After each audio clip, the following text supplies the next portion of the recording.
Eccoci qua ragazzi, bentornati sul canale, buongiorno a tutti. Le ultime in casa Napoli per quanto riguarda indiscrezioni di mercato, perché a quanto leggo potrebbero esserci delle cessioni di lusso nel nostro Napoli, dopo che Manna, a quanto si legge, ha incontrato tutti i calciatori a muso duro, a quanto abbiamo letto, quindi molte cose potrebbero anche delinearsi nei prossimi giorni. Fatemi sapere la vostra qui sotto nei commenti. Andremo anche un attimo a vedere la classifica dei possibili scenari del Napoli per quanto riguarda Coppa Italia, Conference e quant'altro, visto che ieri si è giocato Cagliari-Fiorentina, vinto dalla Fiorentina la partita 3-2. E ovviamente per chi è nuovo e passa sotto questo video e si iscrive al canale lo faccia pure, ma attivando la campanella delle notifiche, passaggio importantissimo per restare aggiornati cronologicamente con il caricamento dei nuovi video appunto sul canale stesso. Prima di cominciare e addentrarci in queste notizie di mercato, volevo fare gli auguri al presidente De Laurentiis che oggi compie 75 anni e un piccolo pensiero perché non riesco a tenermelo dentro. Va a Spalletti che si è adeguato allo stile italiano in tempo zero, tant'è vero che nelle convocazioni europeo che non guarderò nella maniera più assoluta, ma nelle convocazioni che ha fatto Spalletti figura Fagioli, ex scommettitore, chiamiamolo ex perché non sapremo mai poi se si continua, diciamo, a fare ciò che si faceva prima, e appunto figurano anche i razzisti. Piccolo pensiero, Spalletti ci hai messo proprio pochissimo ad adeguarti allo stile italiano, ma non avevamo alcun dubbio, era un sassolino dalla scarpa che dovevo per forza togliermi perché non riesco a stare zitto. Il calciomercato del Napoli, più vanno avanti diciamo le notizie e più si va verso un Napoli che cambierà modulo e cambierà pelle con una difesa a 3. Io sto già preparando, come vedete qui dietro, un'analisi tattica per, diciamo, il Napoli di Gasperini, se dovesse essere il Napoli di Gasperini. Poi nel caso dovesse arrivare Conte è comunque una difesa a 3, ma cambia qualcosina nelle due fasi. Ma siamo già pronti, oggi dovrebbe esserci l'incontro con la dirigenza dell'Atalanta e l'allenatore per discutere il futuro. Non è detto che Gasperini non accetti il rinnovo che appunto la dirigenza bergamasca vuole offrire al tecnico neocampione di Europa League, quindi lo sapremo, credo da qui al massimo a domani mattina sapremo anche se Gasperini viene a Napoli o resta all'Atalanta. Il calciomercato in uscita del Napoli, Manna ha parlato con tutta la squadra anche a muso duro, redarguendo anche alcuni calciatori a quanto si legge, tanto è vero che il capitano Di Lorenzo, almeno a quanto leggiamo stamattina,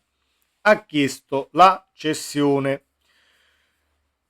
Il Corriere dello Sport scrive così: tutti possono sbagliare una o 10 partite, anche 30 nel caso di questo irriducibile cyborg da 230 presenze complessive, e di certo Di Lorenzo ha l'intelligenza e le spalle di affrontare serenamente questa situazione. Forse però è venuta a mancare proprio la base, ovvero ha compreso e appreso che secondo la linea del club non esistono incedibili al cospetto di un'offerta ritenuta soddisfacente, e così si è messo a riflettere.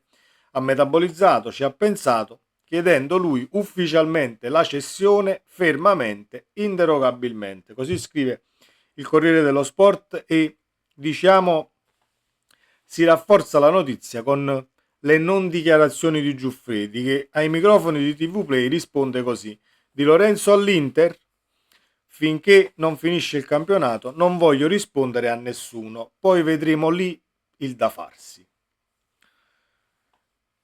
Allora io non lo so se Di Lorenzo parta o meno, non so nemmeno se vada all'Inter per il semplice fatto che è vero che è stato inglobato da Oak e appunto ci sono stati questi cambi di proprietà per debiti eccetera, quindi non so fin quando si possa spingere l'Inter a comprare, tant'è vero che Di Lorenzo non costa poi 5, 6, 7, 8, 10 milioni, ma avendo anche un contratto con il Napoli che non scade domani, credo che almeno poco 25 milioni li dovresti cacciare per un calciatore come Di Lorenzo. Ho detto poco, perché comunque credo, vedendo i prezzi in giro, 30 milioni sia anche un prezzo più che ragionevole per un calciatore del genere, che non è assolutamente un brocco. È la stagione del Napoli che è andata così, e Di Lorenzo poi non è che ha tirato i remi in barca, ma fisicamente è crollato, mentalmente ancora di più, perché poi si è accollato anche la situazione Napoli, e l'abbiamo visto anche nelle ultime settimane con problemi gastrointestinali, eccetera eccetera. Quindi aspettiamo nuove su Di Lorenzo per quanto riguarda un'eventuale cessione e il mercato, che poi sarà scintillante dal primo giorno di apertura fino alla fine per quanto riguarda il Napoli. E si parla ancora di Alex Meret e lo scambio col Bologna. Si legge così: Meret per Skorupski. Ci sono diverse situazioni ancora aperte e in continua evoluzione. Una è quella che riguarda Alex Meret, per cui è scattato il rinnovo automatico fino al 2025. Martedì, giorno di insediamento di Mannacaz e Vorturno, è arrivato anche Andrea Pastorello, un membro dell'entourage del portiere. Alex piace al Bologna e gli azzurri potrebbero provare lo scambio con Skorupski, pronto a fare da chioccia a Elia Caprile di rientro dal prestito dall'Empoli. A riferirlo è tutto mercatoweb.com, eccetera eccetera. Al di là della fonte, io non sono d'accordo sul prendere Skorupski e farlo fare da chioccia a Caprile, perché avresti, secondo me, a mio avviso, un portiere che non sai, in questo caso Caprile, se riesce ad avere le spalle larghe per diciamo districarsi nella piazza Napoli e prendere un'eredità comunque abbastanza scomoda, e Skorupski che non è assolutamente Manuel Neuer, che dice ok, io ho Neuer che fa da chioccia a Caprile, mi sento un tantino coperto. A me Skorupski non fa impazzire come portiere, perché comunque non è quel portiere esente da gaffe storiche e diciamo momenti dove si chiudono gli occhi o ci sono blackout e prendi dei gol come un pollo. Ma il Napoli dovrebbe sapere il fatto suo, e se dovesse andare in porto questa situazione e questa operazione, ce ne faremo una ragione e la dobbiamo accettare per forza, anche se lo sapete come la penso per quanto riguarda il ruolo del portiere. Non è una cosa contro Alex Meret, parlo del ruolo del portiere in generale. Serve personalità, serve completezza tra piedi, uscite e tra i pali.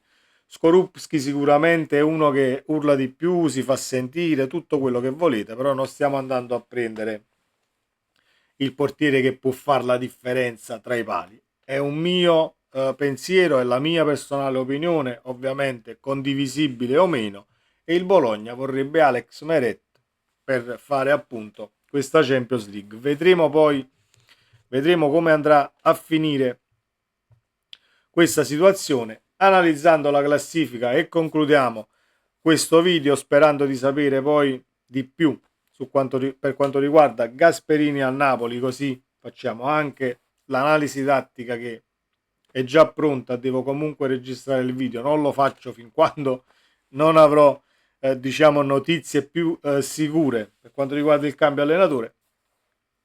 Ieri la Fiorentina ha vinto con il Cagliari appunto 3-2, partita che ho visto, partita piacevole da vedere. Un pensiero su Italiano, che è sempre lo stesso, ragazzi. Con Italiano molto probabilmente facciamo un buco nell'acqua, perché le soffre tutte quante le partite, le soffre tutte. Poi mi potete venire a dire sì, ha una rosa che lascia a desiderare in alcuni reparti, la punta, l'attacco eccetera, però non puoi gestire partite del genere così e rischiare poi di portare un solo punto a casa o perderle.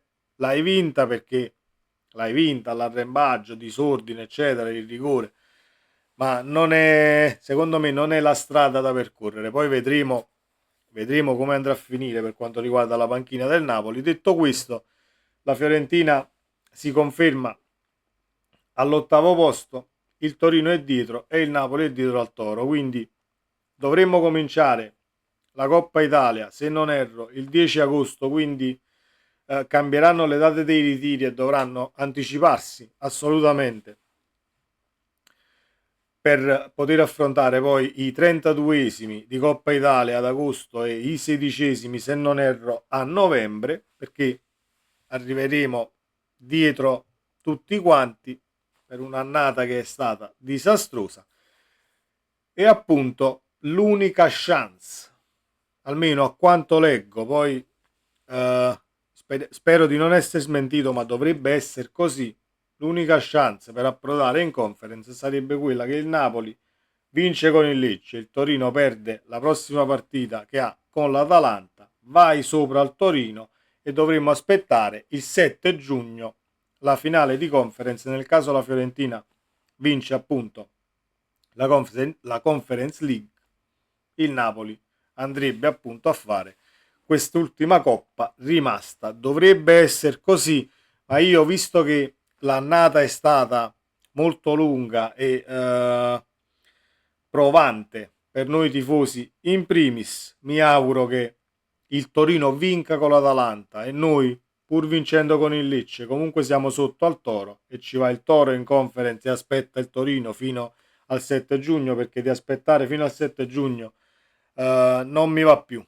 Non mi va più. È vero che nel caso poi dovesse succedere tutto ciò e si ricongiungano gli astri per poter andare in questo modo in Conference League, non starò qui a sputarci sopra, assolutamente, però non so come prenderla e come devo affrontare poi il proseguo dei giorni fino alla, appunto, alla finale di Conference League, aspettando che la Fiorentina la vinca, perché poi va a finire, ci metto il pensiero, arriviamo al 7 giugno, questa cosa è fattibile, la Fiorentina perde con l'Olympiacos e starò lì a mangiarmi le mani.